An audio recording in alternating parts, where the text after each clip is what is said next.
کی کیا بات رضا اس چمنستان کرم کی زہرا ہے کلی جس میں حسین اور حسن پھول زہرا ہے کلی جس میں حسین اور حسن پھول سرتاب قدم ہے تن سلطان زمن پھول لب پھول دہن پھول زخم پھول بدن پھول. اور وہ کہتے ہیں نا ساری فضیلتوں کو جمع کر کے ایک جگہ، ساری فضیلتوں کو جمع کر کے ایک جگہ خالق نے مصطفیٰ کا قبیلہ بنا دیا، اور ان کے بعد جتنی بھی مخلوق خلق کی اس گھر کو ان سبھی کا وسیلہ بنا دیا. ناظرین کرام، اپنی پیدائش سے لے کر اپنی والدہ ماجدہ کے وصال تک مشفق ماں کی آغوش صرف 8 برس ہی آپ کو میسر رہی. صرف 8 ایئرز تک آپ ساتھ رہے اپنی والدہ کے، مگر یہ 8 برس بھی ماں اور بیٹے کے خوبصورت ترین تعلق پر مبنی بے شمار قصوں کی امین ہے. اور آج جب ہم یہ سیگمنٹ کرنے جا رہے تھے تو ہم خود سوچ رہے تھے کہ کون سا قصہ اس محدود وقت میں بیان کریں اور کون سا نہیں. نبی کے نواسے اور علی کے فرزند کو بچپن ہی سے یہ علم تھا کہ ادب پہلا قرینہ ہے محبت کے قرینوں کا، اور اخلاق میں سب سے پہلی سیڑھی ہے ماں باپ کا احترام، ماں باپ کا ادب. امام حسن رضی اللہ تعالیٰ عنہ فرماتے ہیں کہ لوگوں، میں نے کوئی طویل عرصہ اپنی والدہ محترمہ کے ساتھ نہیں گزارا. 8 سال کا تھا جب میری والدہ وصال فرما گئی تھی. پر شیر خدا کے بیٹے کی بات سنیں کیا فرماتے ہیں ناظرین کرام. امام حسن فرماتے ہیں کہ لوگوں، میں جب تھوڑا بڑا ہوا اور مجھ میں تھوڑی سمجھ بوجھ آنے لگی تو میں نے کبھی اپنی ماں کے ساتھ ایک تھالی میں یا ایک پلیٹ میں، جیسے ہم کہتے ہیں، کھانا نہیں کھایا. کسی نے پوچھا کہ حضور ساری دنیا کھاتی ہے تو آپ نے کیوں نہیں کھایا؟ غور کیجئے گا کیا فرما رہے ہیں امام حسن. فرماتے ہیں مجھے ڈر لگتا ہے کہ کہیں ایسا نہ ہو کہ جس لقمے کی طرف میری ماں اپنا ہاتھ بڑھانے لگے کہیں میں وہ نہ اٹھا لوں، کہیں بے ادبی نہ ہو جائے اور میں کسی اجر و ثواب سے محروم نہ ہو جاؤں. میں نے اس حد تک بھی اپنی ماں کا احترام کیا ہے. اللہ اکبر. ایک دن ناظرین کرام سیدہ فاطمہ اپنے دونوں شہزادوں امام حسن اور امام حسین کو لے کر نبی کریم کی بارگاہ میں حاضر ہوئی اور عرض کی کہ یا رسول اللہ میرے بچوں کو کچھ عطا کیجئے. حضور اپنی بیٹی کی، اپنی چہیتی کی، اپنی لاڈلی کی یہ بات سن کر اٹھ کر بیٹھ گئے کہ میری اس لاڈلی نے تو آج تک کچھ مانگا ہی نہیں، یقیناً آج بھی اپنے بچوں کے لیے کسی دنیاوی نہیں بلکہ روحانی نعمت کی طلبگار ہے. یہ سوچ کر ناظرین کرام آپ نے رسول اللہ نے اپنے ایک کندھے سے امام حسن کو لگایا، دوسرے کندھے سے امام حسین کو لگا لیا. منظر امیجن کیجئے. اور پھر رسول اللہ فرماتے ہیں فاطمہ یہ جو میرا حسن ہے نا اس کو میں اپنی ہیبت اور سخاوت دیتا ہوں، اور فرمایا یہ جو میرا حسین ہے نا اس کو میں اپنی جرت اور سرداری دیتا ہوں. سبحان اللہ. فرمایا فاطمہ میرا حسن بہت سخی ہوگا. اور پھر تاریخ کی آنکھوں نے بارہا یہ مناظر دیکھے ناظرین کرام کہ امام حسن نے اپنے نانا کی سنت کو ایسا آگے بڑھایا کہ آپ کی سخاوت کی مثالیں ہر طرف دی جانے لگی. علماء آپ کی سخاوت کے حوالے سے یہ واقعہ ذکر کرتے ہیں کہ ایک دن امام حسن کے پاس ایک شخص آیا اور عرض کی اے نواسہ رسول میں نے آپ کی سخاوت کے بڑے چرچے سنے ہیں، بہت باتیں سنی ہیں، میں بہت لمبا سفر طے کر کے یہاں پہنچا ہوں، بہت مشکلوں سے یہاں پہنچا ہوں، مجھے کچھ عطا کیجئے. وہ شخص کہتا ہے کہ میرا خیال یہ تھا کہ 4-5 دینار مجھے مل جائیں گے، وہ بھی زیادہ سفر کے لیے بہت ہوتے ہیں. میرے اس مطالبے پر امام حسن نے فرمایا اے مسافر تھوڑی دیر انتظار کر لے، رزق آ رہا ہے. اتفاق سے ناظرین کرام یہ وہ دن تھا جب امام حسن کو بیت المال میں سے سالانہ وظیفہ ملتا تھا. سالانہ، منتھلی نہیں، پر ڈے والا نہیں، پورے سال کا وظیفہ ملنا تھا۔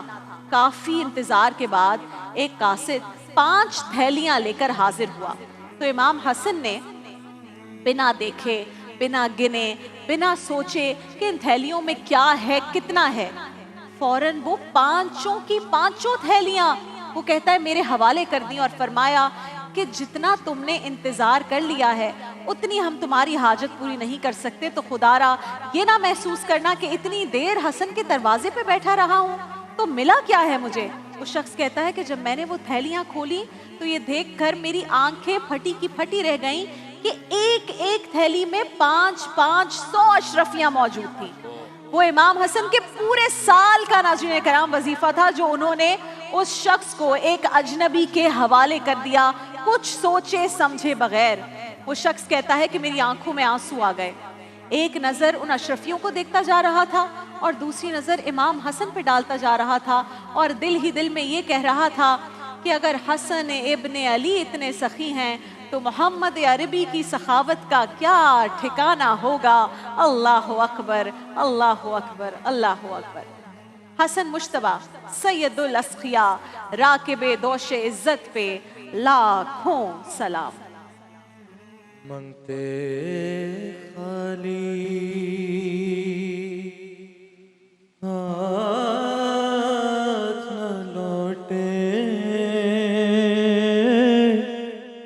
کتنی ملی خیرات نہ پوچھو، منگتے خالی ہاتھ نہ لوٹے، کتنی ملی خیرات نہ پوچھو، ان کا کرم پھر ان کا کرم ہے، ان کا کرم پھر ان کا کرم ہے، ان کے کرم کی بات نہ پوچھو، صلی علی نبینا صلی علی محمد ناظرین کرام، سن 50 ہجری میں اس شہزادے کو جنہوں نے حضور کی آغوش میں عمر گزاری، جو اللہ کے حبیب کے کندھوں پر سواری کیا کرتے تھے، اس حسن ابن علی کو زہر دے دیا گیا۔ مورخین لکھتے ہیں کہ زہر اتنا مہلک تھا، اتنا جان لیوا تھا کہ آپ کے دہن مبارک سے لہو جاری ہو گیا۔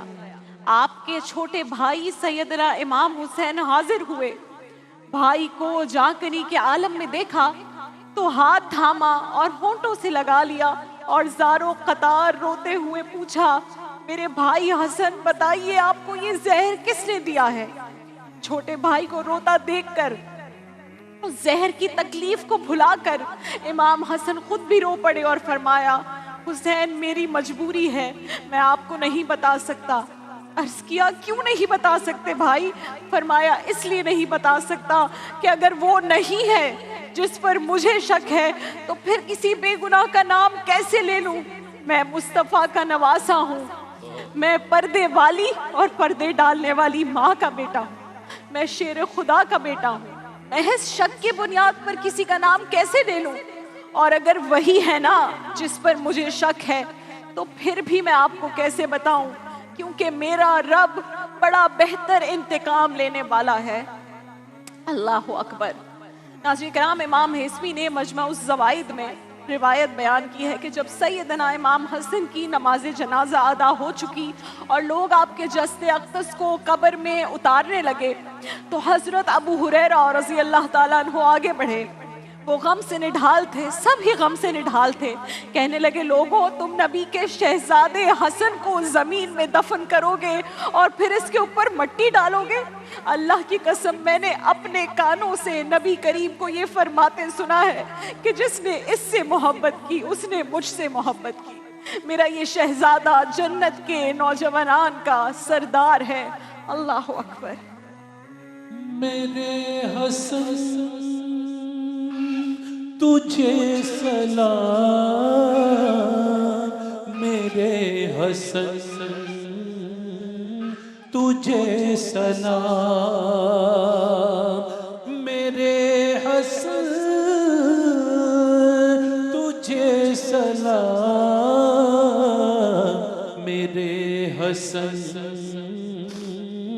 تجھے سلام السلام یا حسن السلام یا حسن السلام یا حسن اپنے نانا کی آنکھوں کے نور نظر اپنے نانا کی آنکھوں کے نور نظر مولا شیر خدا کے جو پہلے پسر مولا شیر خدا کے جو پہلے پسر فاطمہ پاک کے تم ہو لخت جگر فاطمہ پاک کے تم ہو لخت جگر اور امام حسین کے بھی ہے جو قمر اس حسن ابن حیدر پہ لاکھوں سلام میرے حسن تجھے سلام میرے حسن تجھے سلام السلام یا حسن السلام یا حسن جن کی ماں فاطمہ اور نانا نبی جن کی ماں فاطمہ اور نانا نبی جن کی ماں فاطمہ اور نانا نبی اس حسن ابن حیدر پہ لاکھوں سلام۔ دیکھیے محفل رمضان لائیو ٹرانسمیشن روزانہ دوپہر 2 بجے سے صرف گرین انٹرٹینمنٹ پر۔